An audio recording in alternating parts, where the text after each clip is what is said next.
Vendredi 30 mai 2025. Mesdames et messieurs, très chers téléspectateurs, bienvenue dans Matinée Joviale chez vous, chez nous, et c'est pour moi, c'est toujours avec un grand servir de venir vous servir aujourd'hui sur ce plateau, vous tenir compagnie en cette journée. Un très bon vendredi. Ici, chez nous, à Lubumbashi, précisément à l'église Nouvelle Cité de David, que dirige le révérend pasteur, le bishop Zachary Kabengele. Nous avons une journée de prière et d'enseignement. Mention spéciale, une journée à jeûne. Alors, pour vous qui êtes fidèles de notre église, nous sommes à jeûne aujourd'hui et je vous donne rendez-vous déjà à partir de 12h, juste les portes seront ouvertes. Et vers 14h30, nous commençons notre culte de vendredi. Je vous invite, c'est une journée ou bien un jour de prière. Alors, bonne journée à vous tous qui regardez la Hosanna Télévision, vous qui êtes déjà habitués à cette tranche matinale. Aujourd'hui, moi je dis que c'est une bonne journée, hein. C'est une très très bonne journée parce que ça commence bien. Il fait un peu frais, un peu chaud. Donc nous sommes mélangés entre les deux. Alors essayez d'avoir un peu des tenues appropriées. Mais n'oubliez pas d'avoir votre pull contre le froid parce que déjà les après-midi, il fera un peu froid. Alors pour ne pas attraper le rhume ou la grippe, faites attention, protégez-vous. C'est très important. Surtout aux vulnérables, aux tout petits, aux enfants, et un œil regardant pour les enfants et vraiment un œil très très regardant pour leur tenue, surtout pour ceux-là qui partent à l'école. N'hésitez pas, c'est beaucoup plus contrôlé, d'accord? Alors, je ne suis pas seul, je commence avec elle aujourd'hui. Pour ceux-là qui sont malins, quand ils regardent l'écran, vous voyez déjà il y a son bras qui apparaît, qui réapparaît. Il y a même sa tête qui a réapparu et ça a disparu. Il s'agit bien de ma complice de chaque jour, plus chérie. Bonjour. Bonjour Félix, bonjour également à tous nos téléspectateurs qui nous suivent de partout. C'est quoi ce sourire ici? Ah, aujourd'hui, je sais pas, je suis un peu joyeuse, je suis contente. C'est quoi? Il t'a appelé ce matin? Oui, j'ai parlé avec mon Dieu et il m'a dit plein de choses. J'ai dit ceci, il t'a appelé ce matin? Je t'ai répondu ainsi. J'ai parlé avec mon Dieu. Dieu t'a appelé. Et il m'a promis tant de choses. Dieu t'a appelé. Eh ben oui. Ok. Jérémie 33:3. On verra celui qui donnera la dot, c'est Dieu. Ça va. Attends, attends, Félix. Okay. Félix, attends, tu parles de qui? J'ai dit, il t'a appelé ce matin. Qui? Le Saint-Esprit. Mon papa. Mesdames et messieurs, c'est pas papa. Il t'a appelé ce matin. Si, sois précis dans ce que tu dis. Non, il faut que moi je précise. Oui. Ok. Qui m'a appelé ce matin? D'accord, je vais te préciser. Comme tu veux. Tu vas bien. Je vais très bien. T'es bien arrivé aujourd'hui? Oui, il y a Transport, pas... ça va? Ça va, ça pas va. Pas d'embouteillage. J'ai quitté un peu très tôt. Ok. Ça va. Ça Donc va, tu vois que c'est la solution. Tu si sais, tu quittes tôt, non. Tu arrives tôt. Non, Félix, tu sais, par moment, même si tu quittes tôt, il y a de l'embouteillage. Je comprends pas. Ok. Aujourd'hui, peut-être c'était l'exception. Le maire de la ville, je sais que ces derniers temps, il s'occupe que de l'insalubrité, mais je crois qu'il y a encore un problème de transport. Le maire de la ville, très fort et très dynamique, mais beaucoup plus pour arrêter des accidents, pour arrêter les dames des marchés pirates, c'est bien. Mais il y a un problème d'embouteillage et aussi un problème de hausse de prix des transports. Surtout ça. Et ces hausses de prix est basée sur quoi? Sur la volonté des chauffeurs et des receveurs. Je vous le jure. Dès qu'il sera 12h, 11h déjà, les prix changent déjà.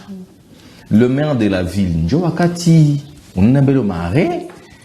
Après, on a un marché pirate. Après, on a un marché pirate. On a un maré. Demandez les prix. Allez à Réjekamine. Allez à Washi. Allez au niveau de Arrêt Golf. Faustin, Maléla et consorts. Allez voir, vérifiez, monsieur le maire. Vérifiez ça. Ne vous limitez pas seulement à attraper les gens des marchés pirates. Ne vous limitez pas seulement, c'est bien, à traquer des voleurs, des cambrioleurs, c'est très bien. Mais pendant la journée, qu'est-ce qu'on fait? Nous, on souffre. On souffre pour le transport. Oui. Donc, essayez un peu de veiller sur ça. Ça, je lance cet appel au maire de la ville de Lubumbashi. Et surtout, moi, je suis en train de plaider un peu pour nos élèves et nos étudiants. Par moment, on leur donne le transport, on a déjà calculé, mais arrivé, tu trouves les bus 1500 plutôt. Comment est-ce que tu vas rentrer à la maison? Pour un papa qui part au boulot, on peut comprendre, il a l'argent des surplus, il peut ajouter, il paye. Maintenant, pour l'élève qui part étudier et l'étudiant qui part aussi au campus, ça c'est un peu compliqué pour ces personnes-là. Monsieur le maire, est-ce que mon achikia vraiment? Donc, on parle de cette difficulté. Vous savez bien que les parents budgétisent tout. Ils savent que chaque mois, je dépense au moins 40 000 francs pour le transport. Ça veut dire 1000 francs par jour. Mais si ça arrive que le transport, au lieu de 1000 francs, ça devient 1500, c'est très compliqué. À la place des 500 francs, ça devient 1000 francs. C'est très compliqué, ça complique le budget et vous êtes là aussi pour aider ses parents. Parce que c'est la mairie qui régularise les prix des transports en commun. C'est dans vos attributions. Il y a même une commission qui est appropriée pour ça. Donc, essayez un peu de nous trouver une solution sur cette hausse des prix de transport. On est fatigué. Tunachoka. C'est très important. Alors, nous allons commencer avec notre tout premier clip. Clip du jour. Question de rendre grâce. On a rendu grâce le matin avant de venir, quand tu t'es réveillé le matin. Non, on peut le faire ensemble avec nos téléspectateurs, combien même qu'on a eu à les faire. Ensemble avec eux. Dis-moi, tu veux prendre les clips pourquoi? Pour te reposer ou bien pour avaler la scène? Non, mais c'est pour déjà introduire très bien la mise là, être très bien notre ange. Ah, c'est pour on va commencer sentir qu'il y a de la musique qui nous accompagne. On commence avec Christ. Ici, chez nous, la Hosanna, c'est une chaîne chrétienne. On ne peut pas commencer sans pour autant commencer avec Christ. Seigneur. C'est une action de grâce. Il faut seulement accepter. Tu peux pas accepter une action de grâce et toi te le dire. L'action de grâce commence où? À la maison, non?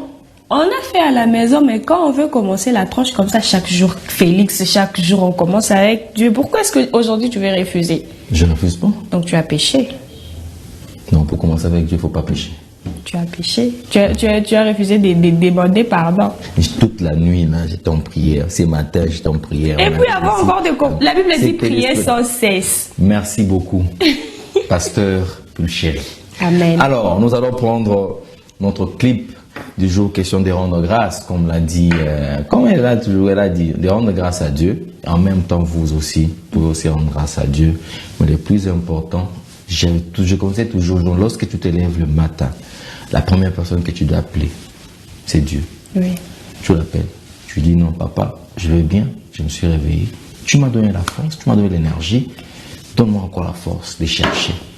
C'est très important. On prend les clips du jour. Alors, merci beaucoup à Nixon Boukassa qui est à la régie finale et aussi merci à Franck Lotumba pour nous avoir programmé. On introduit Matinée Joviale d'aujourd'hui. Nous avons vraiment un programme très très chargé aujourd'hui et nous recevrons nos invités. Avec eux, nous parlerons sur l'apport de l'entrepreneuriat dans une nation, dans un pays. On en parlera encore d'entrepreneuriat aujourd'hui et on ne cessera jamais de parler de l'entrepreneuriat. Notez très bien, il y a le numéro qui est affiché, vous avez des différentes questions sur l'entrepreneuriat, son apport. Vous avez déjà, peut-être vous êtes dans l'entrepreneuriat, ça ne marche pas. Qu'est-ce qui ne marche pas? Nous avons des experts en la matière qui vont nous expliquer, vous donneront certaines pistes de solutions afin que vous puissiez vous en sortir dans le domaine dans lequel vous avez embrassé l'entreprise. Tout le monde est entrepreneur aujourd'hui. Tout le monde est entrepreneur. Tout le monde. Je suis entrepreneur. Aujourd'hui, tout le monde est pris. Les jeunes d'aujourd'hui, c'est une question que je vais poser. Qu'est-ce qui se passe avec la jeunesse actuellement? Ça veut dire qu'ils sont tellement surchargés qu'ils n'ont pas le temps. À l'église, ils viennent en retard. J'étais pris avec le business. Quand vous avez des réunions, même dans les formations d'entrepreneuriat, moi j'ai vu des gens venir en retard pour dire que non, bon, je devais quitter mon boulot pour venir à la formation. Et d'ailleurs, même, ça prend combien de temps? Parce que vers 12 heures, ils sont tous surchargés. Et je me demande, c'est l'entrepreneuriat qui est à la base ou pas? Non, on va en parler ici. En tout cas, c'est très important. Beaucoup se sont investis et ils se disent qu'ils ne se sont pas retrouvés. Beaucoup ont investi l'argent, ils sont tombés. Alors, pour une nation, la RDC, est-ce que si le gouvernement investit beaucoup plus dans l'entrepreneuriat, donnait beaucoup plus un budget consistant, ou dans une nation, est-ce que nous pouvons nous en sortir? Est-ce que financer des secteurs entrepreneuriaux, est-ce pour nous une piste pour nous développer rapidement? On en parlera ici dans matinée joviale. Alors, installez-vous bien. Nous prenons notre clip du jour. On se retrouve après pour démarrer avec notre tranche. À tantôt.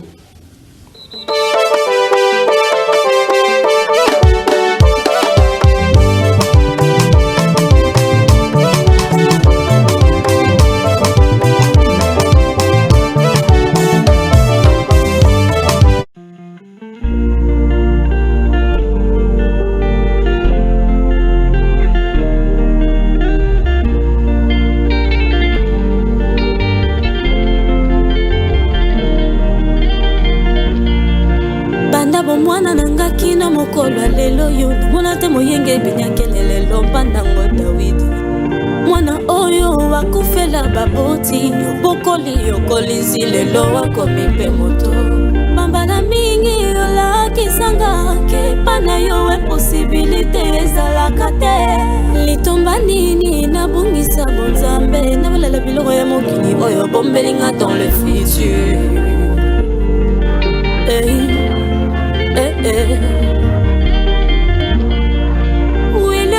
me présente sa réalité, mais en vrai ce n'est pas la vérité. Le plus important n'abattre la bonzambe yangondo yebisingai naluka en premier. À quoi ça sert de gagner tout ce monde et à la fin de perdre ma couronne? À quoi ça sert le succès et la gloire et au ciel de ne pas avoir de place? Le plus important pour moi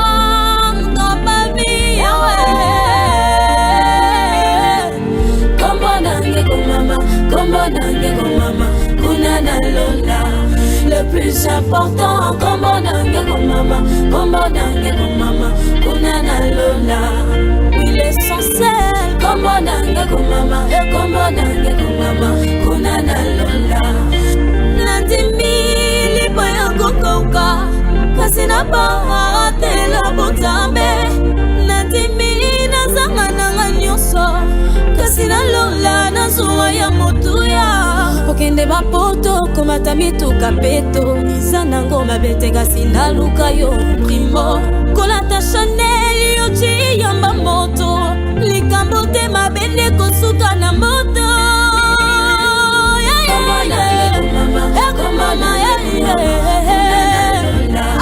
Le plus important comme on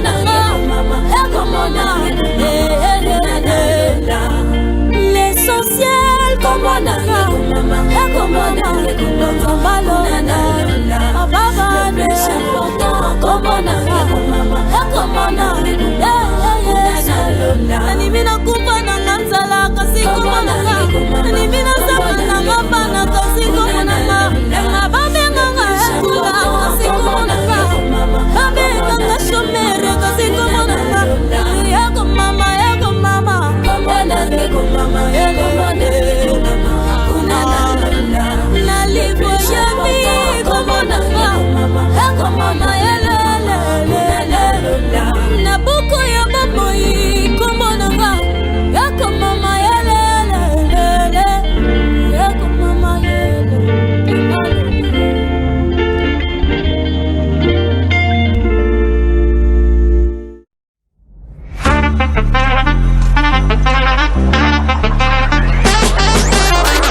Alors, de retour après cette très belle chanson avec la sœur choisie Eko Mama, je crois, version acoustique. Et j'espère que ça a fait plaisir à beaucoup qui aiment beaucoup cette chanson. Beaucoup de nos sœurs, en particulier la sœur qui est juste à côté de moi, elle a beaucoup aimé la chanson. Elle me dit, c'est ce que j'avais dans mes pensées. Et puis tu imites même ma voix. Tu voulais que je fasse quoi? Et puis tu imites même ma voix. C'est ce que j'avais dans mes pensées. Et c'est comme ça que tu parles. Alors, comme je vous l'avais promis, mesdames et messieurs, nous parlerons sur l'apport de l'entrepreneuriat pour une nation, dans une nation, bien sûr. Elle est très importante ou pas. Est-ce que c'est un secteur oublié, négligé? Est-ce que c'est un secteur déclencheur du développement d'une nation, d'un pays, ou soit on peut voir ailleurs? Je reçois sous ce plateau, nous recevons avec ma co-présentatrice, ma complice, bien sûr, plus chérie, Monsieur Marcel Mani, et aussi Madame Alice, à qui j'ai dit bonjour à vous. Bonjour. Bonjour. Monsieur Marcel Mani, vous allez bien? Je vais très bien, merci. Ok, Madame Alice, ça va? Très bien. Ah, vous êtes déjà habitué, je crois que c'est la deuxième fois qu'on vous reçoit chez nous ici. Comment vous vous sentez pour la deuxième fois? Vous vous sentez bien, ça va? Oui, ça va, je me sens déjà comme chez vous.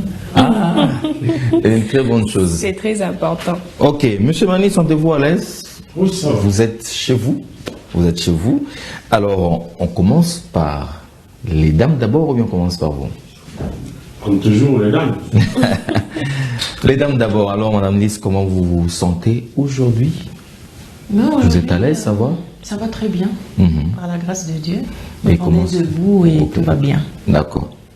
C'est bien, c'est une bonne chose. Alors, Monsieur Marcel Mani, est-ce que vous pouvez vous présenter alors? Ok.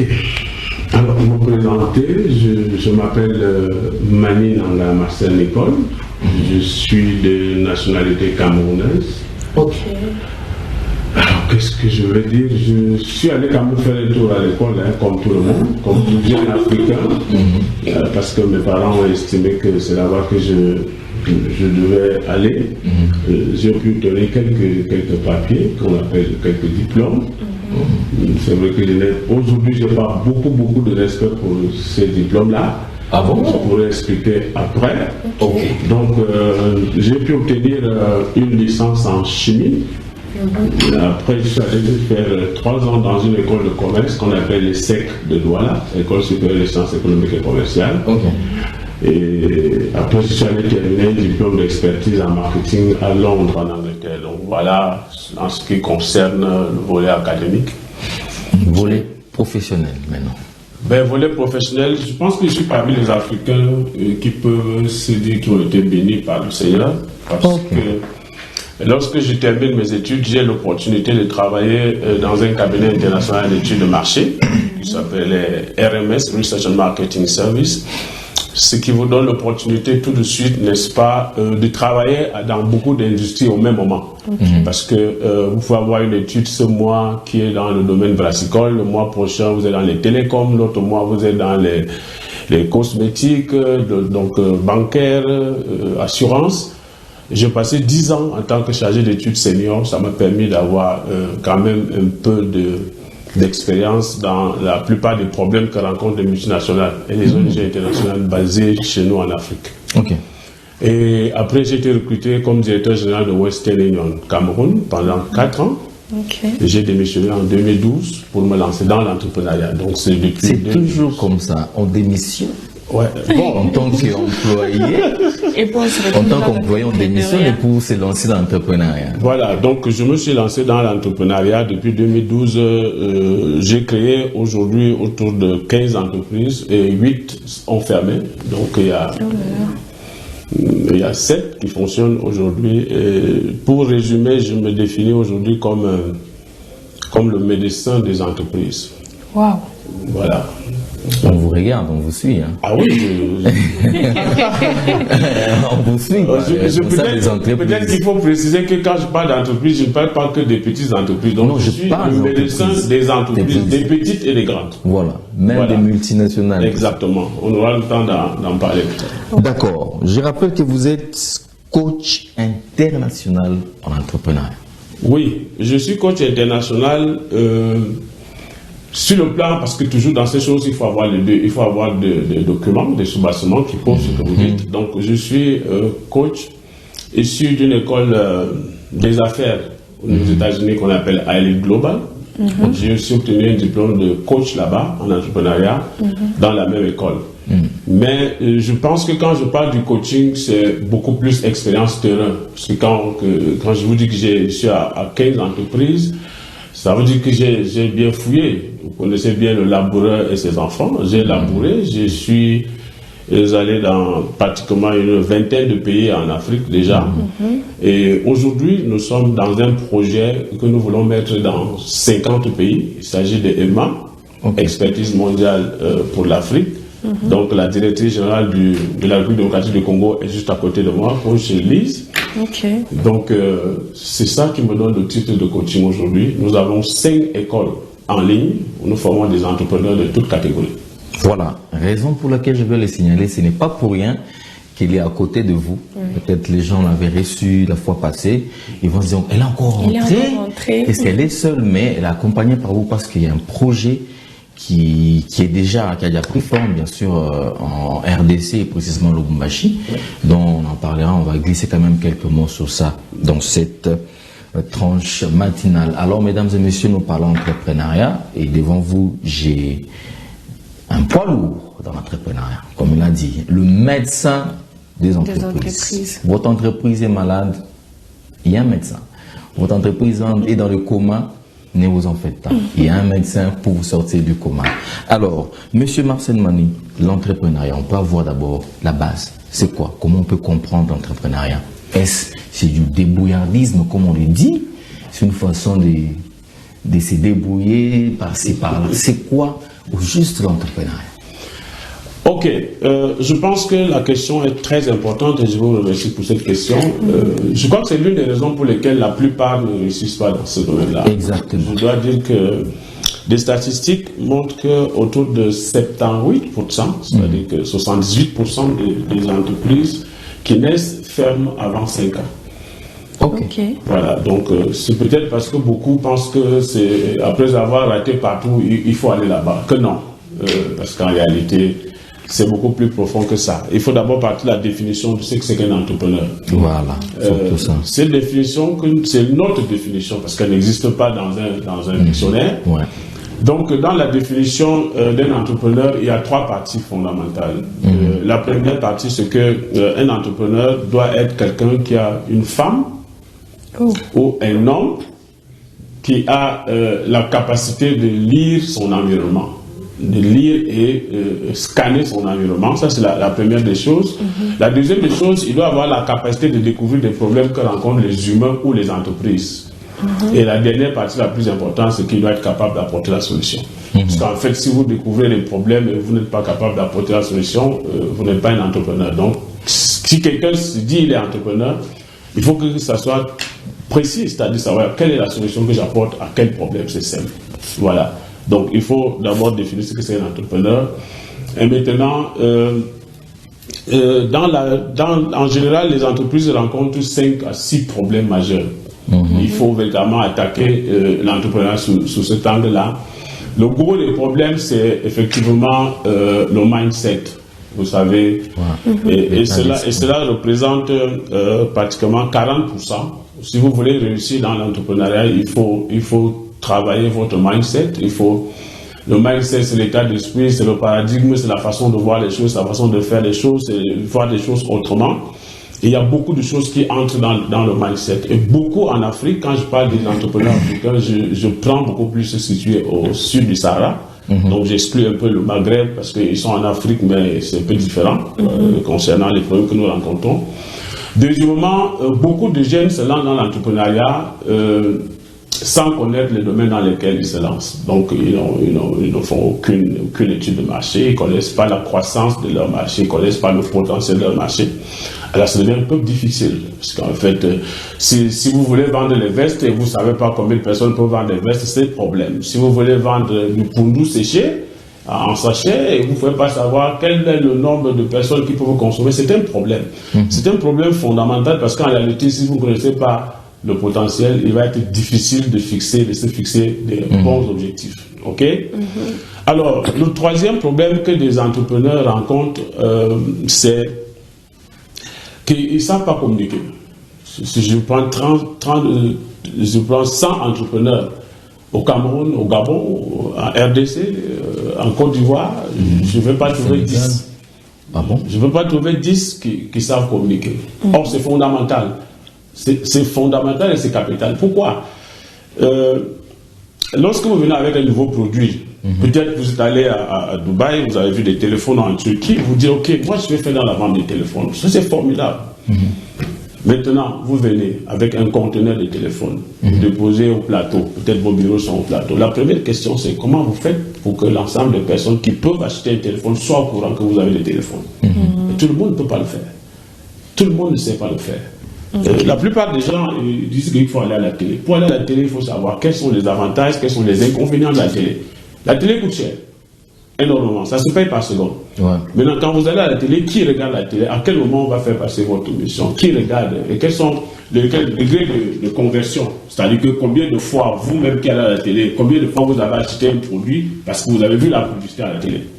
Vous comprenez un peu. Donc, il faut savoir ce qu'on appelle un plan de communication et effectivement demander aux entrepreneurs, n'est-ce pas, d'avoir ça comme une condition, c'est-à-dire qu'il faut avoir un plan de communication. Donc, quatrième élément très important, c'est ce qu'on appelle la stratégie. Regardez, toute notre vie, c'est la planification. On va se marier, c'est un plan. On va acheter une parcelle, c'est un plan. On va acheter une voiture, c'est un plan. Du coup, on ne peut pas comprendre que des entrepreneurs exercent sans avoir un plan. Donc le plan marketing est aussi quelque chose de très important, parce que c'est dans le plan marketing où effectivement vous définissez les objectifs et vous arrêtez la stratégie que vous allez adopter pour atteindre ces objectifs.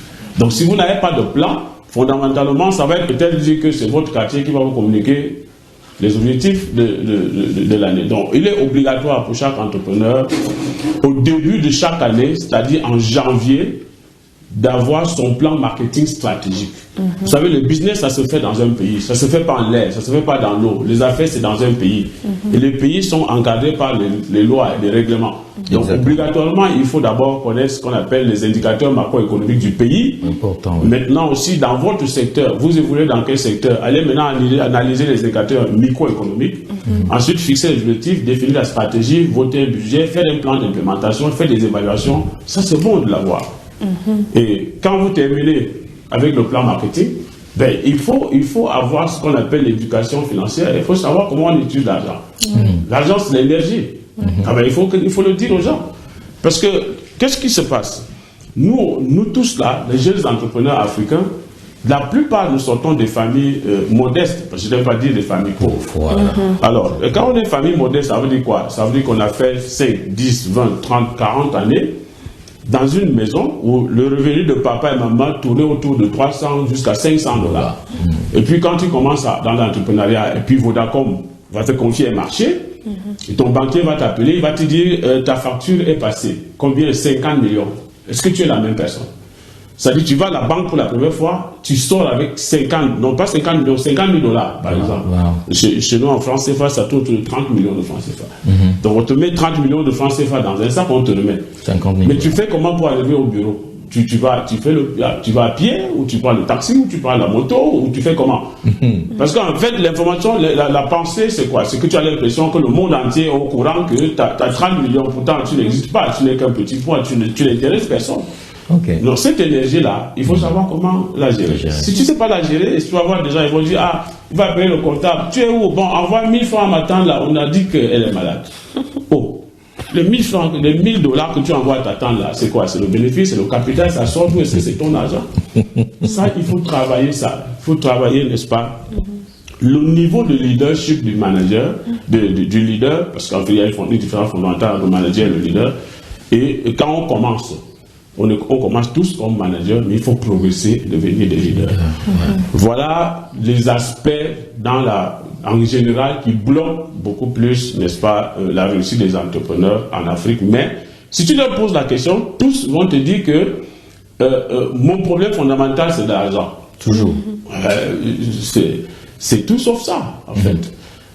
L'argent est important à un niveau, mais avant d'aller parler de financement, il faut régler tous ces aspects dont je vous ai parlé. Donc voilà ce que je peux dire par rapport à la question. Monsieur Manu, vous ne voyez pas que vous êtes en train de décourager certains jeunes? Je peux dire que l'entrepreneuriat n'est pas fait pour tout le monde. Non, je n'ai pas dit que l'entrepreneuriat n'est pas fait pour tout le monde, mais il y a des préalables. Vu les 4 piliers que vous avez signifiés, effectivement, planifier, avoir une éducation financière, avoir une éducation sur le planning, toutes ces choses-là. Je crois que Congolais. Alors, la réponse à cette question est simple. Je veux dire que l'obstacle est le chemin. C'est-à-dire que si tu veux aller faire quelque chose et que tu vois que c'est facile, il faut abandonner. Ah bon? C'est le premier conseil que vous donnez. Oui, pourquoi aller vers des choses faciles? Parce que c'est facile, c'est rapide. Mais justement, on ne peut pas justifier son existence sur Terre en allant vers des choses faciles. Donc l'entrepreneur, si quelqu'un attend qu'on lui dise que c'est facile, c'est pas possible qu'on lui dise ça, c'est pas la vérité. Okay. La vérité, c'est que c'est pas facile. Et si tu sais que en allant vers la difficulté, c'est là-bas que tu trouves l'opportunité, ça justifie ton importance sur Terre, parce que tu es donc capable d'apporter une solution à tout ça. Donc, l'entrepreneuriat, pour réussir, on ne demande pas beaucoup de diplômes. C'est pas réservé pour des docteurs ou des professeurs d'université. La preuve, ceux qui viennent là-bas ont même plus de difficultés. Pourquoi? Parce qu'ils viennent avec l'orgueil, ils pensent qu'ils sont imbus de leur personne, ils pensent qu'ils connaissent ça. Ils connaissent rien du tout. Vous êtes docteur en marketing. Vous rentrez à la cible de l'entrepreneuriat, vous apprenez doucement. Donc, je ne décourage pas les Africains. Au contraire, je les encourage. Et c'est pour ça que nous avons créé ces 5 écoles pour les encourager. Mais il faut savoir que, avant de se lancer, il y a un certain nombre de choses, un certain nombre de détails qui sont importants pour la réussite en entrepreneuriat. D'accord. Monsieur Mani Marcel, on vous suit par un membre du gouvernement en ce moment ici. Il s'est dit, si le gouvernement devait avoir un œil très regardant sur l'entrepreneuriat, est-ce que ça pourrait être une réussite pour le développement économique? Ok, déjà il faut dire que quand on a parlé tout à l'heure, on a évoqué la réalité selon laquelle 78% des jeunes qui se lancent dans l'entrepreneuriat échouent. Mais les chèques là, ils sont les responsables totalement. Ah bon? Oui, bon, là c'est pas seulement dans l'entrepreneuriat, dans toute la vie, vous êtes responsable à 80% de ce qui vous arrive. Donc le reste c'est 20%. Ça veut dire quoi? Le reste là c'est quoi? C'est l'État, c'est l'environnement, c'est les guerres, c'est l'homme blanc, c'est le belge qu'on accuse constamment. Oui, ils nous ont laissé ça, ils n'ont rien laissé, ils nous ont appris seulement à faire ça, pas ça. C'est trop facile. Qu'est-ce qu'on attend d'un État? Il y a cela 30 ans, pour créer une entreprise, on faisait 6 mois. On faisait 1 an. Ouais, exactement. Aujourd'hui, il y a le guichet unique. On est d'accord? Oui. Est-ce qu'on peut féliciter l'État pour ça? Ah ben oui. Ok. Il y a une institution de l'État qu'on appelle l'ANADEC. Est-ce que tous les entrepreneurs congolais sont au courant qu'il y a l'ANADEC et les attributions de l'ANADEC? Ok. Est-ce que tous les entrepreneurs qui parlent, ils ont besoin d'argent, est-ce qu'ils savent qu'il y a le projet? Est-ce qu'ils savent qu'il y a le projet PADEM qui est devenu le projet COPA? Est-ce que leur dossier, parce que si tu dis que tu es entrepreneur, tu as besoin d'argent, si ton dossier n'est pas là-bas, c'est que c'est toi le problème. Alors, vous avez parlé de développement. En fait, il n'y a aucun pays qui peut se développer sans l'entrepreneuriat. Ah bon? Aucun. Vous pouvez me donner un exemple. Regardez, quand on parle de développement, notamment pour notre continent africain, beaucoup de gens évoquent l'énergie. C'est-à-dire que si on a beaucoup d'énergie, l'électricité, d'abord, ça va permettre au continent de se développer. D'autres parlent d'industrialisation. C'est-à-dire la transformation de nos produits. Vous savez, je ne sais pas si vous avez le même niveau de frustration quand vous entrez à King Marché, c'est une marque autre supermarché qui existe dans notre pays. Parce que vous jetez un coup d'œil, vous avez rencontré que 90% de produits, ça vient de la Chine, de l'Inde, de la France et tout ça. En tant qu'Africain, ça doit créer une grosse frustration. Surtout l'Inde, oui. Mais concrètement, je vois les gens, ils sont à l'aise, ils se vendent, ils font le fier et tout ça. Et vous voyez, on a l'impression que ce n'est pas n'importe qui est là-bas. Au contraire, en entend, on doit être frustré. Et quand tu es frustré, ben là, c'est le début de l'entrepreneuriat. Parce que tu vas te poser des questions. Comment je fais pour que ça change? Si je reçois une frustration du fait que je consomme tout ce qui vient d'ailleurs, où je n'ai aucune possibilité de savoir comment ces choses ont été fabriquées, il faut qu'on soit clair dessus. Alors, ces frustrations vont t'amener à penser, à transformer quelque chose. Donc, nous, on s'est dit, c'est vrai qu'avant ça, il y a une autre catégorie qui pense qu'il faut la bonne gouvernance. Ça, on est d'accord avec ça. C'est-à-dire que les bonnes personnes à la tête. Par exemple, vous êtes la bonne personne pour cette émission. Voilà. Vous êtes beau, vous êtes éloquent, vous maîtrisez votre job. Merci. Et nous souhaitons que ça soit un peu comme ça, presque partout. Mais nous on s'est dit, qu'est-ce que nous on va apporter pour le développement du continent? Nous on a dit on va contribuer au niveau de l'entrepreneuriat.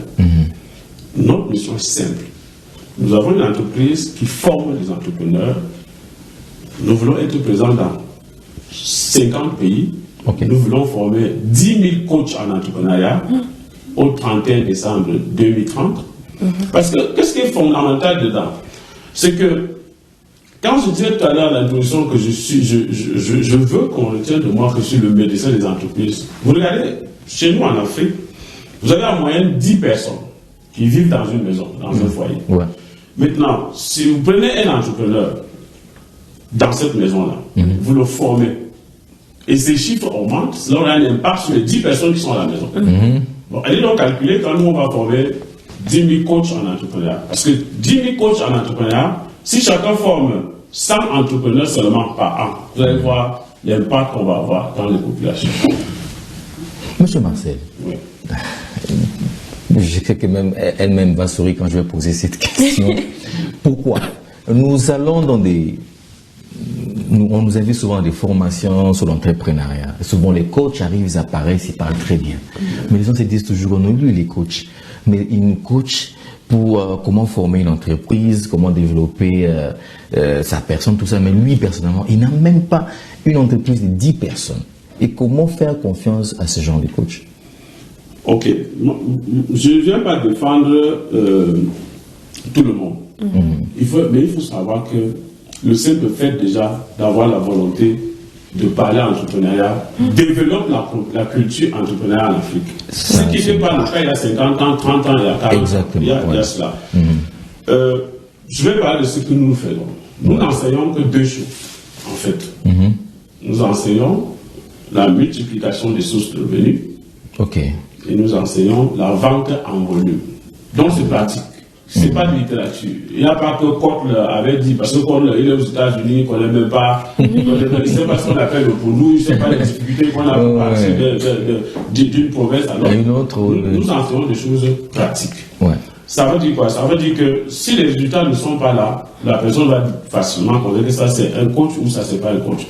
Mais je ne suis pas là pour dire, pour dénigrer, pour diminuer ou insulter les collègues qui s'appellent des coachs et qui font le même métier que moi. Mais je dois dire quand même que entreprendre, vous voyez la maman qui fait les beignets au quartier, la cacahuète et le reste. Voilà. Elle est entrepreneur. Parce qu'elle apporte la solution. Les beignets qu'elle fait, elle a regardé, elle a constaté effectivement que d'autres mamans qui ont des enfants n'ont pas le temps le matin pour préparer le petit déjeuner pour leurs enfants. Elle dit, moi je me positionne, j'apporte la solution là-bas. Parce que l'entrepreneur n'a rien à voir avec bureau climatisé, veste et cravate et tout ça. Non, ça n'a rien à voir avec ça. C'est ce que tu fais. Il faut seulement te dire, il faut quand même que je vende quelque chose, un bien ou un service. Si vous ne vendez rien, vous perdez le titre d'entrepreneur. Mais il ne faut seulement pas vendre. Il faut vendre en volume. Exactement. Et c'est pour ça que notre discours est simple. Nous, on a dit, notre marché, c'est l'Afrique. Mais les autres, leur marché, c'est quoi? Si tu dis que ton marché, c'est Lubumbashi, c'est que tu ne comprends pas. Tu ne comprends rien du tout. Si tu estimes que c'est la RDC, parce que c'est plus de 100 millions d'habitants qui est ton marché, c'est que juste là, tu ne comprends pas.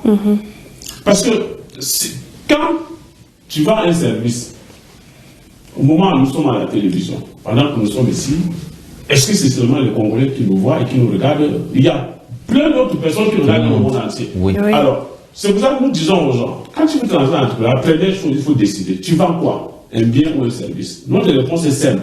Commence par un service. Pourquoi? Parce que le service, tu le vends ici, tu le vends au Cameroun, tu le vends à Côte d'Ivoire, tu le vends au Nigeria, tu le vends au Japon.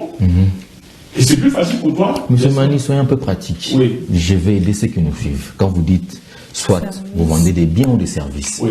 C'est quoi? Donner des exemples pratiques. Voilà un sur bien. Il est tangible, on le voit, on peut le toucher. Yes. Le service, c'est le transport, par exemple. C'est la formation, c'est l'enseignement, c'est le service. Exactement. Voilà. Donc, j'ai dit, si je vends les téléphones et que j'ai constaté qu'il y a des gens au sud du Nigeria qui ont besoin de ce téléphone, partir de ce téléphone, avec ce téléphone, un camion de téléphone ou un conteneur de téléphone, de Lubumbashi jusqu'au Nigeria, j'ai du transport à payer, j'ai du temps à perdre, j'ai la douane à perdre et tout à payer. C'est compliqué. Or, à partir de ce bureau, je prends mon téléphone, je forme les gens en entrepreneur. D'ailleurs, dans nos classes, nous enseignons tous les jours. Tous les jours. Tous les jours à 18h, nous sommes en formation. Tous les jours à 5h, nous sommes en formation. Tous les jours à 20h, nous sommes en formation. Et dans une même classe de 20-25 personnes, vous avez parfois 15 pays qui sont représentés. Nous avons, n'est-ce pas, des apprenants qui sont en Belgique, aux États-Unis, au Canada, au Cameroun, en Côte d'Ivoire, en RDC. Maintenant, la question c'est ce que je vends. Les gens qui peuvent consommer ce que je vends, est-ce qu'ils sont dans un seul endroit ou ils sont partout? S'ils sont partout, c'est bon. Donc, nous demandons aux entrepreneurs d'avoir pour target, c'est-à-dire pour cible, l'Afrique. On commence par là. Mon marché, c'est l'Afrique. Et à ce moment-là, on peut parler de vente en volume. Et si on intègre à côté l'éducation financière dont je parlais, on se dit, ben, si je vais être si je vais avoir le million de dollars, et si je compte seulement sur la population de marché, ça va me prendre 10 ans, ça va me prendre 50 ans. Première étape, travailler ton mindset pour que tu comprennes que tu peux avoir le million de dollars, parce que les gens qui ont le million de dollars ne te dépassent en rien. Parce que ça n'a rien à voir avec la taille, le teint, ou la corpulence, n'est-ce pas? Tout ça, ça a à voir avec le mindset. Voilà. Monsieur Mani Marcel, est-ce que vous conseillerez à un entrepreneur d'être polyvalent ou bien de rester juste dans un seul domaine? C'est une très bonne question et puis je vous remercie pour ça. Parce qu'en réalité, beaucoup de gens s'embrouillent en commençant avec 2-3 choses. Vous ne pouvez pas. Oui, je fais entrer 500 ici, je fais entrer 30 000. En fait, francs, ça passe. Ok. Vous savez, l'entrepreneuriat, c'est exactement comme la vie d'un être humain. Et à un moment, on est bébé, après on est enfant, adolescent, on continue, on devient jeune, on devient adulte. Pour se diversifier, il faut que ça soit clair. Je peux faire toute une conférence même de 5 heures de temps dessus. Pour se diversifier, il faut atteindre un certain niveau. Donc, si vous voulez faire si vous voulez vendre 2, 3, 4, 5 produits, commencez avec un, arrivez à ce que vous atteignez ce qu'on appelle la phase de croissance avant de vous diversifier. Parce que si vous vous diversifiez au départ, vous allez développer, vous allez perdre beaucoup de temps de réflexion, n'est-ce pas, pour étudier 5 marchés au même moment, pour chercher 5 partenaires au même moment, pour gérer 5 fournisseurs au même moment, c'est compliqué. Donc, moi, je conseille, n'est-ce pas, aux entrepreneurs de démarrer avec une activité. Lorsque cette activité vous permet de vous connaître, à ce moment-là, vous pouvez ajouter une autre. Ok. Est-ce que un entrepreneur, il peut jouer en cavalier solitaire? Ok. Je sais que vous avez... Pas possible. Pas possible. C'est pas possible. En fait, qu'est-ce qu'on vaut? On vaut rien du tout. Non, il faut que je vous dise. Okay. On ne vaut rien du tout. Parce qu'il y a un problème. Faire confiance, comme vous avez dit, un exemple que je dois pas marcher seul. Donc je dois contacter des amis qui sont un peu dans le même domaine pour essayer un peu de partager. Mais on sait qu'aujourd'hui, on a un problème de confiance. On peut livrer certains secrets de l'entreprise comme ça, parce que c'est l'entrepreneuriat. Il faut dire une chose, c'est qu'on ne peut pas faire le travail de Dieu. Tu ne peux pas créer les gens que tu appelles des meilleures personnes. Vous faites avec ce que vous avez. Et votre niveau de leadership vous autorise à former les gens, à les coacher, à les amener jusqu'au niveau où vous voulez. Dans tous les cas, le problème, ce n'est pas les autres, c'est toujours nous. Si vous avez une équipe et que cette équipe est incapable d'atteindre le résultat, c'est vous le problème, ce n'est pas l'équipe. Il faut que ça soit clair. Ouf. Oui, c'est des b.a.-ba, ça ne se discute pas.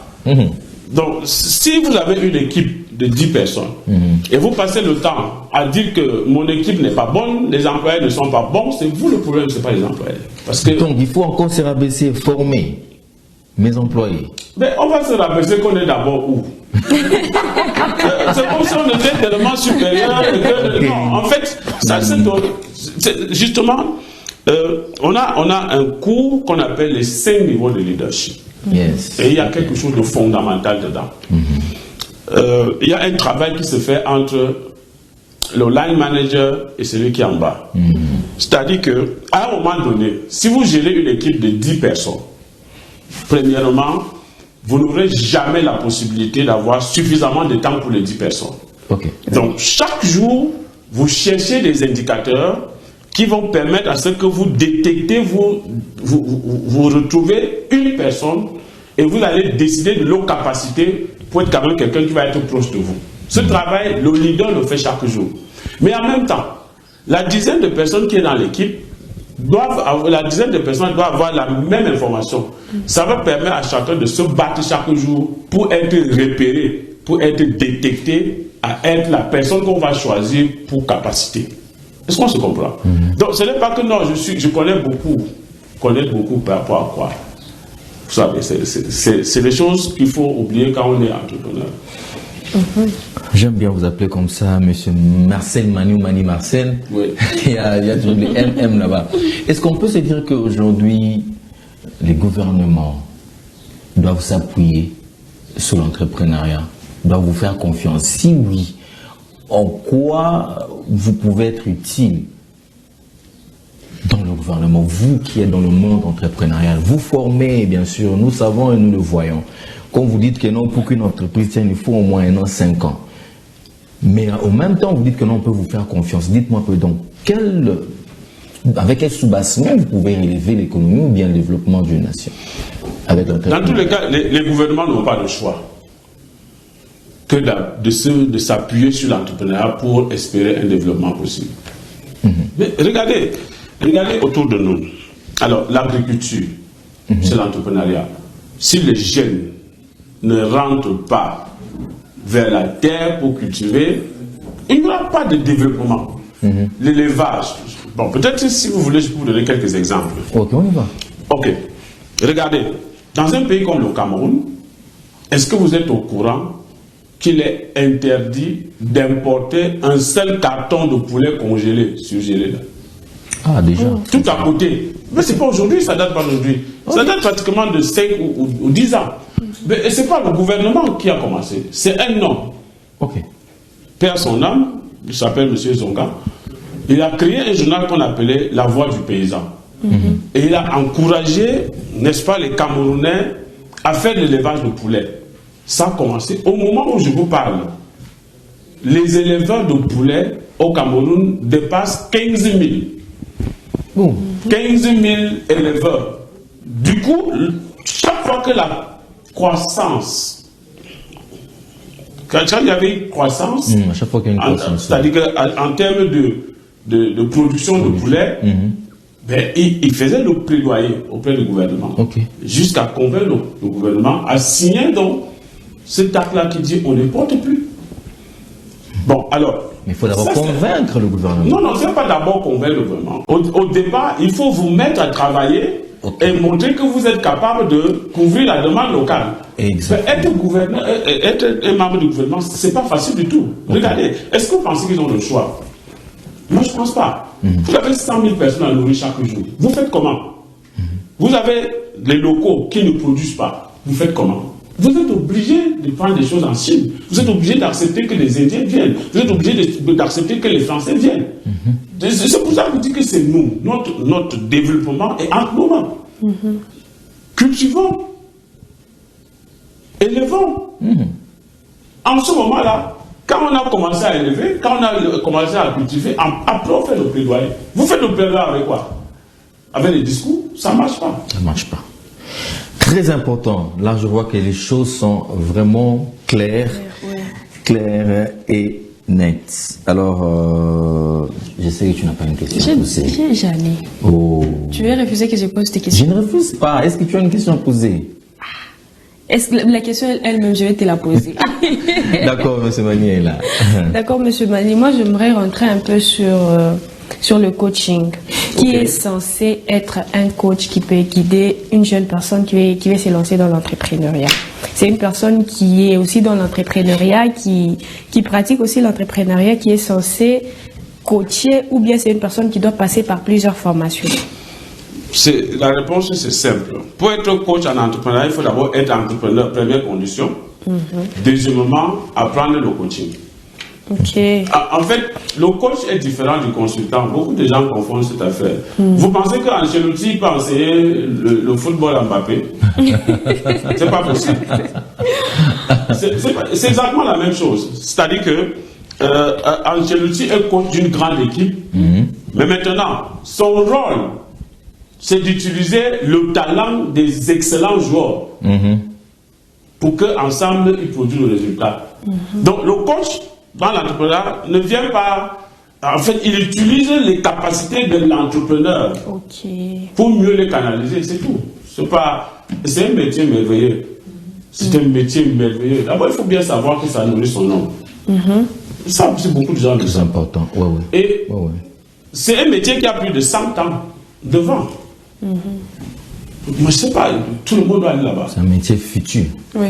En fait, il y a des millions de candidats qui attendent ça. C'est-à-dire que vous formez des individus. Déjà, Dieu est fantastique et formidable. Je ne sais pas si vous comprenez cette affaire. Regardez, toutes les personnes que vous voyez en rue là, sur la rue là, elles ont les idées. Oui.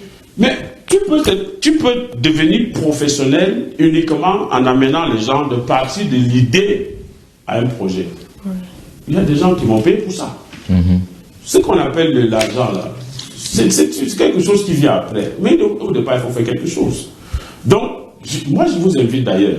Personne ne vous a dit que c'est incompatible d'être journaliste et devenir coach en entrepreneuriat. Pas possible. C'est pas incompatible. Vous pouvez le faire. Je vous demande de le faire. Mais finalement, M. Magnou, vous avez dit qu'il faut d'abord commencer une chose, voir si ça produit. On quitte encore le journalisme, on va dans l'entrepreneuriat. Vous nous faites entrer dans l'élevage. Vous faites entrer dans l'élevage, après c'est la pêche. Non, on ne se comprend pas. Je ne vous demande pas de quitter. Vous ne quittez pas. Vous avez quitté une entreprise? Non, attendez, je vous explique. Je suis sur votre cas. Est-ce que vous savez la partie la plus délicieuse de votre métier? C'est le carnet d'adresse, la ressource humaine. Exactement. Mais vous pensez que des gens qui viennent ici, ils ont seulement pour problème ce pourquoi ils viennent ici? Ils ont des tas de problèmes. Le jour que vous décidez de combler un besoin d'un être humain, vous facturez. Ça, c'est un secret. C'est aussi simple que ça. Les gens n'ont que des problèmes. Et regardez ce qu'on appelle la peur. Pourquoi on a peur des gens? Pourquoi on n'a pas des ministres comme nos amis? Pourquoi on n'a pas des directeurs généraux? Pourquoi on n'a pas le gouverneur comme notre ami? C'est parce qu'on se dit on n'a rien à offrir au ministre. Mais le ministre n'a que des problèmes. Il n'a pas autre chose. Il n'a que des problèmes. Pourquoi il travaille jusqu'à 23 heures? Est-ce qu'un ministre peut quitter son bureau à 14 heures pour rentrer? Mais ils n'ont que des problèmes. Mais décider d'apporter une solution à un problème de ministre, il va t'appeler chaque matin. Ah, exactement. Ça, c'est une bonne chose. Ça, c'est un secret. Alors, madame, vous étiez toujours tout calme en suivant le coach. Vous pouvez quand même ajouter quelque chose dans ce qu'il a dit sous l'apport de l'entrepreneuriat, parce qu'on a dit que le gouvernement ne peut pas vivre sans l'entrepreneuriat. Ça, c'est une évidence. Alors, qu'avez-vous à dire aussi à ce qui concerne le gouvernement qui nous regarde, qui nous suit, qui dit souvent que non, ces jeunes entrepreneurs, en tout cas, ils nous font du bruit, ils nous disent de ne plus importer les tomates des Kasumbalé, c'est la Zambie, ils nous disent qu'ils sont capables de produire. Est-ce qu'on peut leur faire confiance, la jeunesse actuelle qui s'éclate dans l'entrepreneuriat? Oui. Par rapport à ce que Coach Mani vient de dire, moi je l'appelle Coach Mani, je ne sais pas comment vous l'appelez. Oui, le gouvernement peut faire confiance aux jeunes entrepreneurs, aux entrepreneurs en général, mais comme il a été dit précédemment, tout dépend de l'entrepreneur lui-même. Donc tout est question de se prendre en charge soi. Nous devons donner des preuves au gouvernement de nous accompagner et de nous écouter. Nous devons avoir suffisamment de pouvoir pour pouvoir faire changer des lois. Et ce pouvoir, on l'a par rapport au travail, par rapport à ce qu'on produit. Vous voyez, par rapport aux résultats. Nous sommes évalués sur base des résultats que nous présentons. Alors, tant qu'on n'a pas de résultats, ça ne sert à rien de faire beaucoup de discours, vous voyez. Donc, avant que le gouvernement accepte, avant que le gouvernement cherche à accompagner, à aider, je pense que la tâche revient d'abord à l'entrepreneur de faire son travail. Ça veut dire qu'il prenne conscience de l'attente que toute la nation a. Parce que l'entrepreneur, bon, les attentes sont sur les entrepreneurs, sur nous entrepreneurs. C'est nous qui devons montrer que voilà, l'horizon se présente bien et qu'il y a des jours meilleurs qui arrivent. Vous voyez, et pour ça, il faut travailler sur nous. Parce que nous cherchons à avoir des résultats que nous n'avons jamais eus. Et nous n'aurons pas ces résultats en étant les personnes que nous sommes aujourd'hui. C'est pour ça qu'il faut que nous changeons notre façon de penser. Il faut qu'on travaille sur notre mindset. Nous devons changer la version que nous sommes aujourd'hui pour nous mettre à jour par rapport à la version que nous voulons atteindre. Donc nous devons nous conformer aux résultats que nous voulons atteindre. Vous voyez, tant que nous sommes tels que nous sommes aujourd'hui, En ce moment, on n'a pas d'entrepreneurs, on a des chercheurs de financement. Oui. On n'a pas d'entrepreneurs. Comment ça? Oui, parce que les entrepreneurs, ils naissent aujourd'hui à Lubumbashi, au Congo, quand ils entendent qu'il y a un financement. Quand on a entendu qu'il y avait la part d'un PME, ils sont où ces projets aujourd'hui? Il y avait des millions de jeunes avec des projets en main, mais ils sont où aujourd'hui?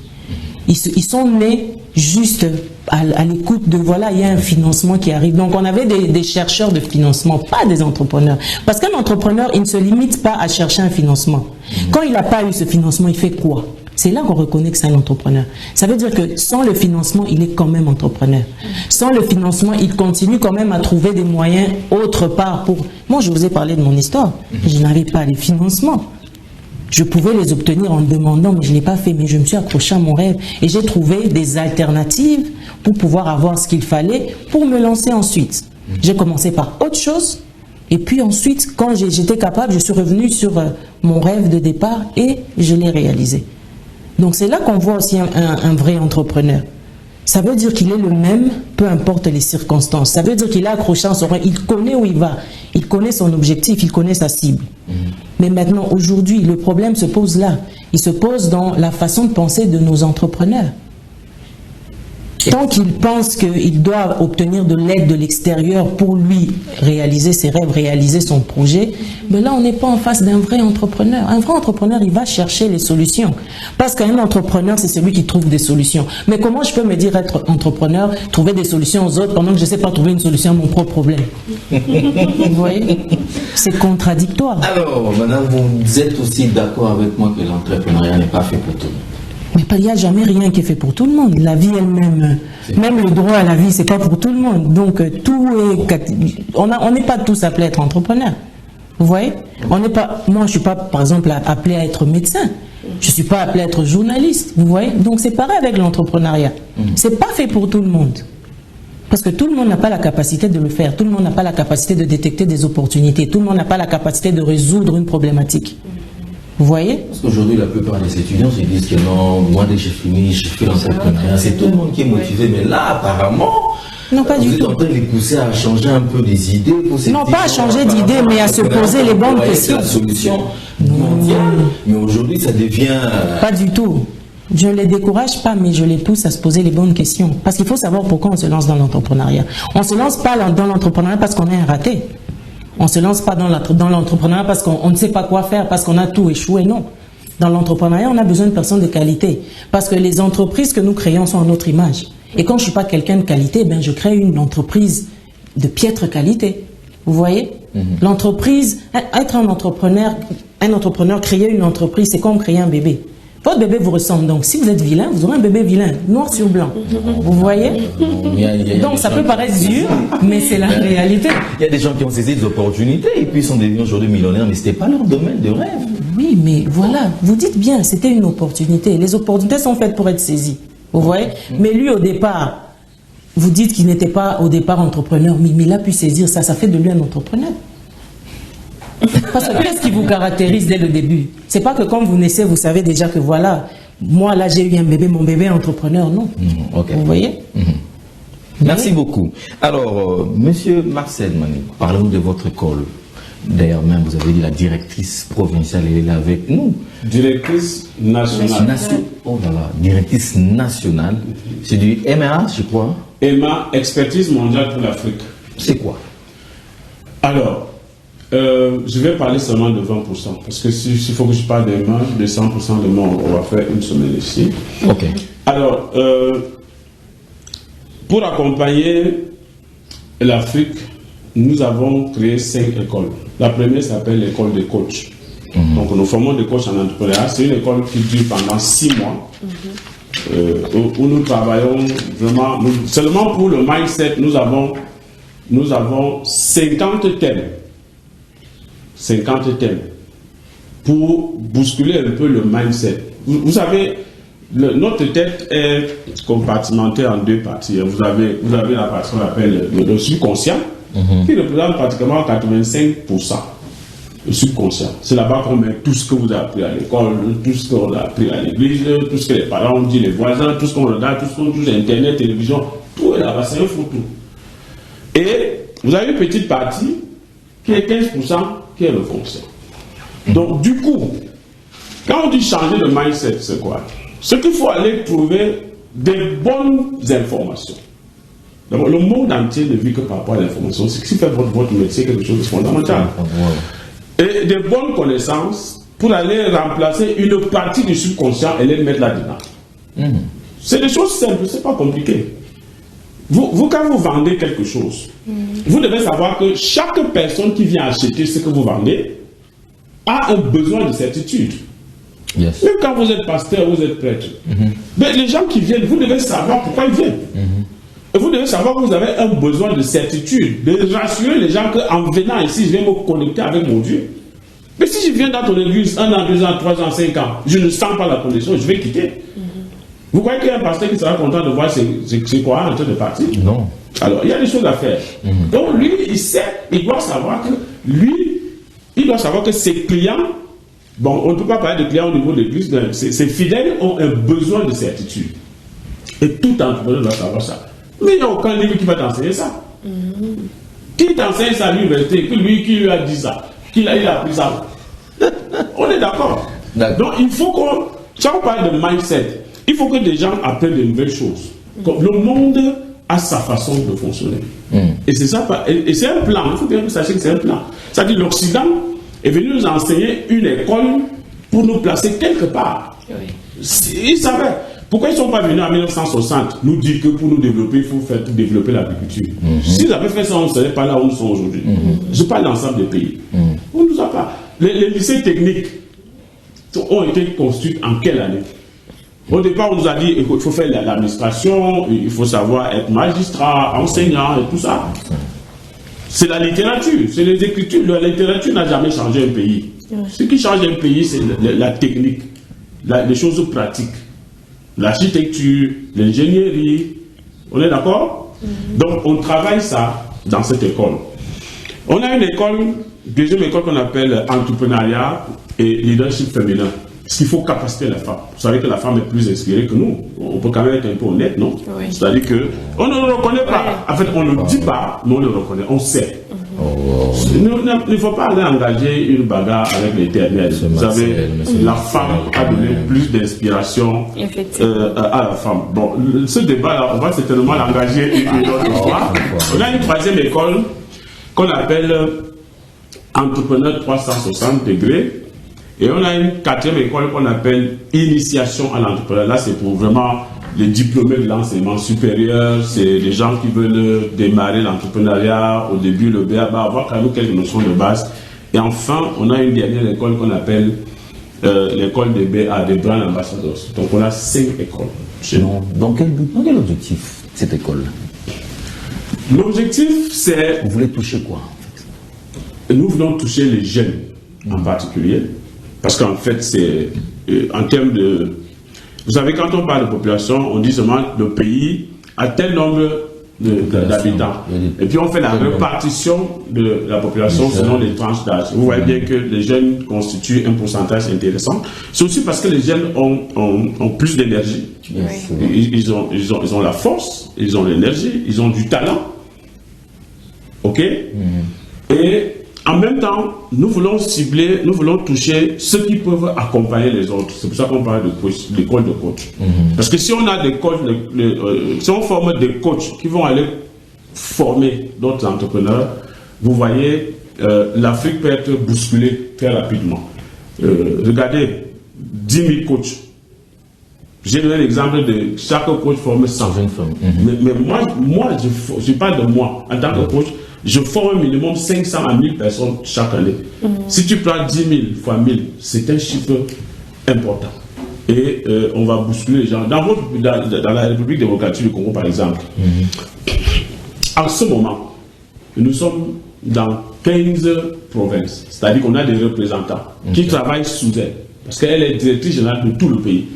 Donc, en dehors des actionnaires qui l'accompagnent dans la direction de la gestion, elle a déjà 15 personnes qui sont tous formés à l'école de coach. Parce que pour être représentant, il faut qu'on est sûr que tu as un mindset, tu connais notre vision, tu connais nos missions, tu sais ce qu'on fait. Et in fine, nous devons avoir 26 personnes dans les régions. Non, ça n'est pas là. on va avoir 145 personnes sur les 145 territoires. Ça va faire une équipe formidable qui chaque jour va parler entrepreneuriat, va orienter les gens, va conseiller les jeunes. Et on se dit, le reste c'est Dieu qui va nous amener là où. Alors, comment vous joindre? Comment joindre le MEA? Alors, elle est là pour ça, parce qu'on est à RDC. Ok, madame, comment on fait pour vous joindre? Il y a un contact, il y a une adresse, il y a un bureau ici, il y a Lubumbashi, ou bien comment faire? Alors, pour joindre Emma, il y a un numéro. Et aussi, il y a l'adresse du site internet. Vous pouvez visiter le site internet www.emma.afrique, c'est ça?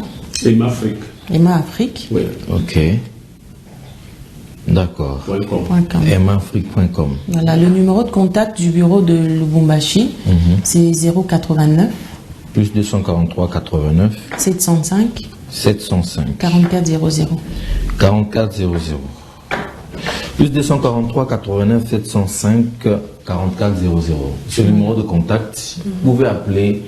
On peut toujours vous former un coach en entrepreneuriat, ça sera très très important. Alors, il faut aussi préciser, la formation est payante ou bien elle est gratuite, c'est comment? Comment est-ce que ça se passe? Ça c'est une très bonne question. La gratuité ne peut pas construire un pays. Monsieur Marcel, quand même, la gratuité ne peut pas construire un pays. Vous savez, la gratuité ne peut pas construire. Vous choquez des gens en disant la gratuité. Il faut dire la vérité. Il faut dire la vérité aux gens. Vous savez, les gens disent que l'Internet, les informations qui sont sur Internet sont gratuites. Ah ben, que faux. Ce qui est gratuit sur Internet ne représente pas 5%. Vous pensez que je vais aller en Angleterre étudier pendant 6 ans pour devenir expert en marketing et je pense ce qu'on en sait, parce que je travaille au nom du Seigneur, je donne ça gratuitement pendant toute la vie. Mais même Jésus ne sera pas content, il va dire que je ne comprends rien du tout. Donc, nos formations sont payantes, mais elles sont, les prix sont abordables. Peut-être pour un mot de fin, dire que demain, nous serons présents à une grosse rencontre qui sera organisée dans le cadre de l'entrepreneuriat ici, à Lubumbashi, par la NADEC. Je serai parmi les conférenciers, elle aussi. Et nous avons, je crois, il y a 2 ministres provinciaux qui seront également là pour ces entrepreneurs qui seront là présents demain. Je crois que c'est dans la salle de la NADEC. Ok. Très important. Merci beaucoup, monsieur Mani Marcel Nanga. C'est moi qui vous remercie. Merci quand même d'être passé. Madame, merci beaucoup. J'espère que vous savez que vous pouvez voyager d'un jour à un autre. Quand même, elle aussi, on espère que de tout le temps qu'elle sera à Lubumbashi, on pourra toujours avoir besoin d'elle pour quelques questions sur l'entrepreneuriat. Merci d'être passé. Merci pour ces échanges qui ont été vraiment très bénéfiques pour tous ceux-là qui nous ont suivis. Donc, prenez le numéro, le plus 243 89 705 44 00. Vous pouvez appeler pour avoir la formation. Il faut se former. Il faut se former, c'est très important. Peut-être même pour vous, juste le changement de toi-même en tant que personne. Il faut te former. Toi aussi, il faut te former. Hein? Apparemment, tu as des sérieux problèmes. Je n'ai pas des sérieux problèmes. Alors, on va prendre une pause. Nixon, si on a le même langage, on va prendre un chant. Question juste de nous détendre un peu. Oui. Tombouama avec le frère Christian Mukuna. Tombouama, question de mettre. Non, question de mettre l'ambiance. On était tellement sérieux. L'ambiance tellement Tombouama. Oui, Marcel Mani, on était trop. Il a choqué certains. Oui. Pour dire que non, l'entrepreneuriat. Il a révolté aussi les esprits des autres. Regardez-vous. Oui. Oh, mira mina château, mina zama ndakala. Bitanzachi. Oh, mina vu. Je commence des ventes en ligne. Il faut être formé. Oui. Pour commencer les ventes en ligne. Tout se forme. C'est très important. Alors, si on peut prendre ces chants-là, qui sont juste de nous détendre un peu, nous allons revenir pour continuer avec notre programme. Aujourd'hui, nous sommes... Aujourd'hui, c'est en quelle date? Le 30. Les femmes n'oublient jamais. Les femmes n'oublient jamais les dates. Une femme oublie une date. Même pas. C'est impossible. Le 30, hein? Oui. Ok, le 30 mai. 31. Demain, c'est le 31. Mois de mai. Oui. 31 mai. Ça existe? Oui. Ok. Bon, Tombouama, Christian Mukuna.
motuna ikolekelaka komo ya bato na yo totelika kokisa maloba.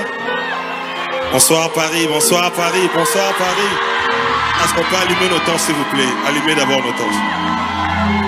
Jo Mutuka chiba se umeli hein? Ye fois ya okutongo mina to bomyon ko legande zaki. Ah bon? Flo, kende kuna divisha ko tsango. Ah bonjour. N'a pas le problème n'est visible. Les gens comme Matissa Bagla c'était. Et vous avez combien de temps? Papa, ya biso 10 minutes. Songo yo solo nao. Merci. Confiance hein? OK. Moni mutuko. Ole to e bango ya onde ye ba biso. Ah bon? Alors ben, bopesi combien de minutes? 10 minutes. Eh mais ça na. Malade ya mutuko ko bata mapenda wapi? To simili banda trop, to simba pe 4. Kota na kuna. Simba nyoso zomona. Tika. Bisa tozo tombola nani.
Alléluia, Hosanna. Et tout pas pour le bateau des twimba. Alléluia, Hosanna. Mambe. Papa wanye.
Tombouama. Là, je me sens quand même dans ma peau. Hein. Oui.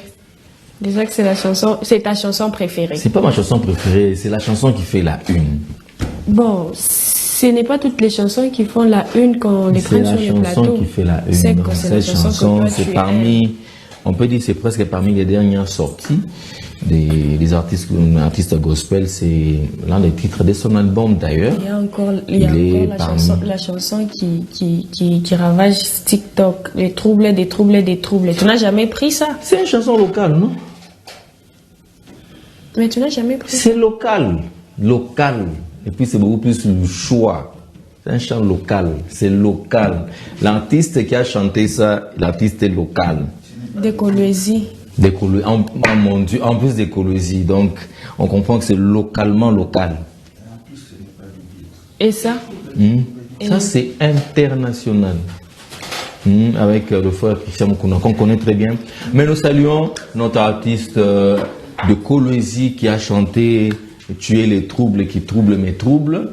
Nous vous saluons. On aime quand même, c'est la musique, hein, ouais. Bien qu'on peut dire que c'est pas biblique, mais quand même c'est parmi les rimes. Jésus est la force qui force. Mais bon, quand même qu'il y a d'autres personnes qui disent que c'est pas biblique, moi je crois qu'elle a une raison de dire qu'il est les troubles qui troublent. Mais c'est trop féminin, hein? Pas trop. Ce sont les dames qui aiment ce genre de choses. Non, pas trop. Tu sais, Félix, moi je suis déjà arrivé à un niveau où je ne condamne plus quand quelqu'un dit que non, Dieu, ça. Longola va ange. Non, je ne condamne pas. Depuis Longola va ange. Je ne condamne pas parce que la personne a ses raisons. Attends que je te donne un exemple. Il y a une dame qui était en train d'adorer à l'église. Oh mon Dieu, Mungwangu Kankrela. Tu vois, tu t'imagines? Elle était en train d'adorer, elle priait, mon Dieu Kankrela. Et puis à la fin, on l'a appelé. Pourquoi est-ce que tu étais en train de massacrer le nom de Dieu? Tu étais en train de diminuer Dieu, hein, mon Kankrela. La dame a dit, laissez-moi m'expliquer. C'est que j'étais empoisonnée, on m'avait donné une boisson qui était empoisonnée. Et du coup, quand j'ai vu dans la boisson, il y avait un Kankrela. Et j'étais obligée de verser, c'était un gros Kankrela, j'étais obligée de verser la boisson plutôt. C'est alors que j'ai compris que cette boisson-là était empoisonnée. Et Dieu m'a sauvée, il s'est manifesté comme Kankrela dans la boisson. Ce n'est pas Dieu qui était Kankrela, Bandoukou. Ce n'est pas Dieu qui était Kankrela. Elle a ses raisons. Les dieux qui a mis les Kankrela, et non pas nous, Kankrela. Elle a dit qu'il s'est manifesté. Il s'est manifesté. C'est ça les troubles qui troublent mes troubles. Les troubles, tu es les troubles qui troublent. Les troubles qui me troublent. Il y avait mon combat de ceux qui me combattent. Cette chanson, il faudrait que Nixon la change un peu. Hein? Ouais. Oh, quand même, ça fait parler d'elle, de cette chanson. Ouais. Merci beaucoup à vous tous qui nous avez suivis sur les ondes de la Hosanna Télévision, la matinée joviale. C'était pour nous un plaisir de vous servir aujourd'hui, vendredi 29 ou 30. Aujourd'hui, vendredi 30 mai 2025. Je crois que c'est le dernier vendredi du mois d'ailleurs. Oui. Et nous voulons juste vous dire un très grand merci. Le mois touche à sa fin. Nous sommes arrivés à la fin du mois de mai. Mai 2025 ne reviendra plus jamais, c'est fini. C'est qu'on peut vous dire tout simplement que faites de cette journée votre plus beau jour de la vie.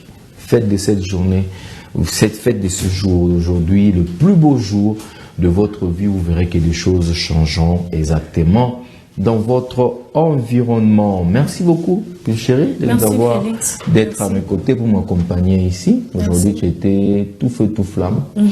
Et j'aimerais dire au maire de la ville, s'il vous plaît, monsieur le maire, Bouchafu Mounatosha, c'est une bonne chose. Insécurité, mon éveillé par population, très bonne chose. Certains même témoignent que nos villes n'ont pas propre, ça. C'est leur point de vue. Mais une chose que nous vous demandons aussi, c'est laquelle, s'il vous plaît, revoyez ma hausse des prix à ma transport en commun. Nous avons différentes directions. Kwenda Mourouachi, il y a Kwenda Jekamine, Kisanga, Kisima. Nous avons ma ligne Sam à Ewabora. Ewabora. Nous avons les lignes comme Golf, Faustin, Chamalale, Météo, Glotebile. S'il vous plaît, dès qu'il est 12h, 10h, ma baie n'a pas changé. Et tout ça, ce sont des chauffeurs qui décident avec des receveurs de hausser les prix. Les raisons, c'est quoi? Embouteillage. Est-ce qu'embouteillage, c'est ce qu'on s'est pris? Il y a transport. Oh non, au lieu de faire 3 tours, je ferai 2 tours, alors ça sera pour moi une perte. Est-ce qu'il est membre de Tangari? Est-ce qu'il faut que le gouvernement puisse créer encore ma balabala en Guinée? Djobikou est rapide, mais c'est nous qui souffrons. Et c'est un peu de revoir cela, s'il vous plaît, surtout pour ces enfants qui partent à l'école le matin, ma taxi, bus. Vous voyez, il y a un budget qui est élaboré pour l'année, il y a un budget qui est élaboré pour le mois. Alors, à la place des 500, on retrouve 1000 francs. À la place des 1000 francs, on retrouve 1500, voire 2000. Il y a des transports que nous payons même à 2500 francs. Oui. Et on se demande ni. On ne peut rien faire. Moutokan est venu mettre B à mairie. Mais c'est nous, la population, qui souffrons. S'il vous plaît, monsieur le maire, veuillez revoir avec ma commission qui vont avec sur la régulation de ma prix à ma transport. C'est très, très important. Voilà, c'était le message. Je voulais encore vous dire, faites de ce jour le plus beau jour de votre vie. On se donne rendez-vous la semaine prochaine, Dieu voulant. Nous serons là toujours pour vous servir. Merci et bonne suite. Le programme sur les hommes de la télévision.